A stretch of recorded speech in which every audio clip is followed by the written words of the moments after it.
حفظکم الله مومن. ایدکم الله جندب. خوش آمدی مالک. خدا کی قسم، جب سے تمہاری ضربت کی داستان سنی ہے مجھے تو رشک ہونے لگا ہے. مرحبا، تمہاری ضربت نے خیبر میں ضربت علی کی یاد تازہ کر دی. کیا جوہر دکھایا ہے جندب.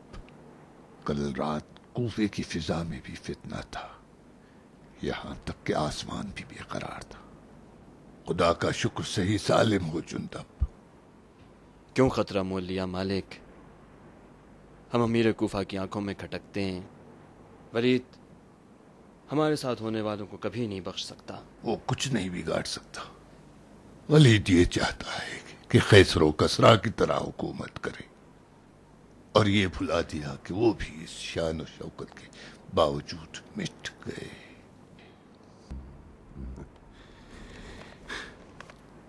شیخ نے تمہارے لیے پیغام بھیجا ہے. ان کی جان کے لیے فکر مند ہوں. شیخ کی قضاوت نے تو ولیدیوں کی کمر توڑ رکھی ہے. ان کی طبیعت کیسی ہے؟ ہمیشہ کی طرح بیمار ہے. ولید کی کارستانیوں نے انہیں اور پریشان کر رکھا ہے.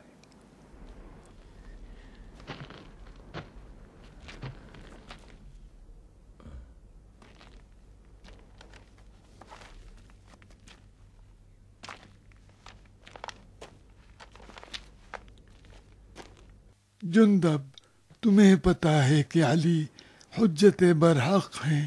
وہ ہم سے زیادہ رسول خدا سے نزدیک تھے اور ہم سب سے زیادہ کلام خدا سے آگاہ تر ہیں. بے شک جندب، علی اس دور میں خاموش ہیں. علی خلیفہ کے حکام کو ان سے زیادہ پہچانتے ہیں. کیا تم نے سکوت علی کی مصلحت کو سمجھا ہے؟ جندب، خلیفہ کو عالم اسلام کی خبر دینے والا مروان بن حکم ہے، اور وہی خلیفہ کے احکام کو بھی لکھتا ہے. اس سے پہلے کہ تمہارے اور ولید کے مسئلے میں مروان بن حکم بنے، مدینہ پہنچ کر علی کو اپنا حکم بنا لو. خدا کی قسم جندب، اگر کوفے نے کسی فتنے کو جنم دیا تو خون کے دریا بہہ جائیں گے، کشتوں کے پشتے لگ جائیں گے اور لاشوں کے پہاڑ. اگر خون کا بدلہ خون ہے تو امت محمد کبھی چین سے سانس نہیں لے سکے گی.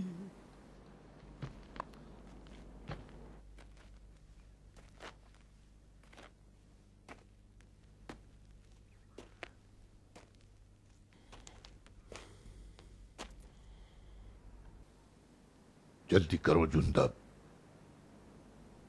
گھوڑے کو نئی نال لگاؤ. خلیفہ سے منسوب جھوٹا فتویٰ کوفہ نہ پہنچے. ولید نے دینار کو قتل کر کے اپنے دانت تیز کر لیے ہیں.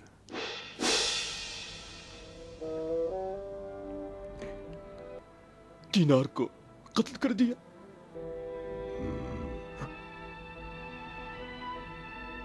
جنازے کو سولی پر بھی لٹکا دیا.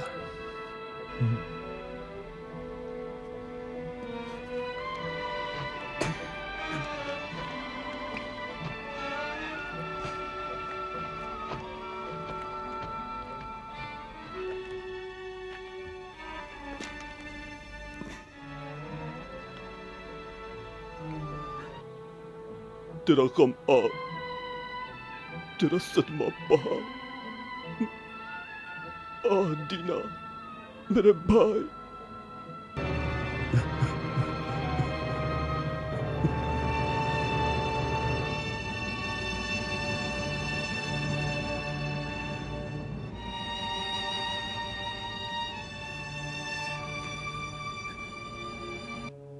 باراللہ اسے شہداء بدر و احد میں شمار فرما.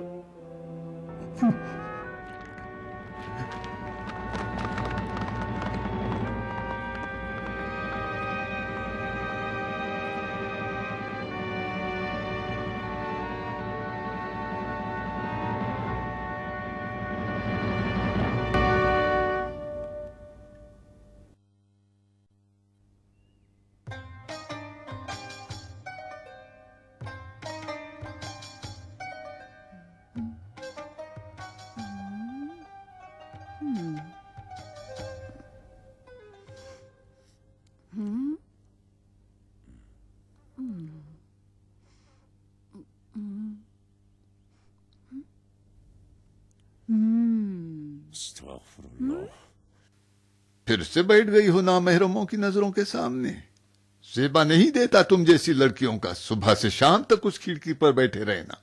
نہ ڈرو ابا خطام، یہ ولید ہے جو سب پر بری نظر ڈالے پھرتا ہے. کوفے والے تو سب اندھے ہیں. ہاں، ولید کی نظریں کسی کو نہیں چھوڑتی. سبحان اللہ. جا کے آٹا گوندو، روٹیاں سیکو، قرمے کا خوام بناؤ. امیر کوفہ کی نظروں سے تمہیں کیا؟ کیا تمہاری روٹی کراری نہیں بنی تھی؟ کوئی اور کام ہے تو بتاؤ، کوئی سینے کا کام ہے تو لاؤ، ابھی سی دوں. کبھی پڑوسی عورتوں سے جا کر پوچھتی کہ پیدائش کے بعد ناف کا علاج کیسے ہوتا ہے. جب بچہ ہوگا تو پوچھ لوں گی.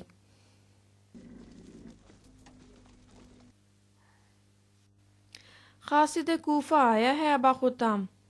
شیخ کوفہ کے عزل کا حکم آ گیا. تمہیں کیسے معلوم؟ پیش گوئی کر رہی ہوں. پھر سے وہی عورتوں والی باتیں شروع کر دی تم نے.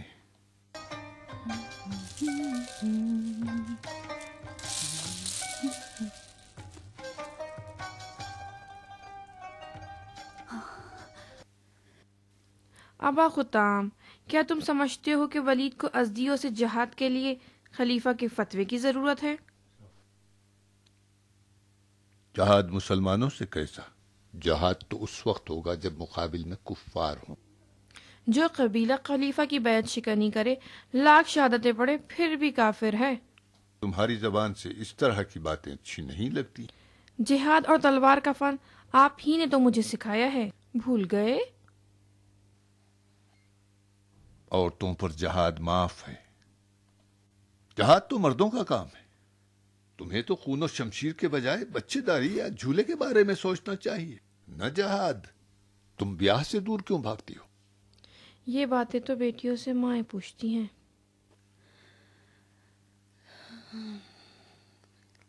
لیکن میری ماں تو مر چکی.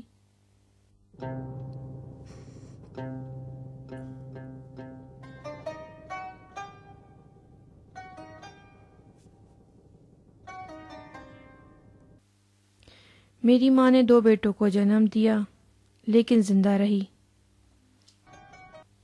اور جب مجھے جنم دیا تو میں ان کے لیے ملک الموت بن گئی. میں نے انہیں مارا ہے بابا، اسی لیے خون سے زیادہ آشنا ہوں. کاش میں جان سکتی کہ تقدیر کس طرح ایک بے گناہ بچے کو قاتل بنا سکتی ہے ابا خطام.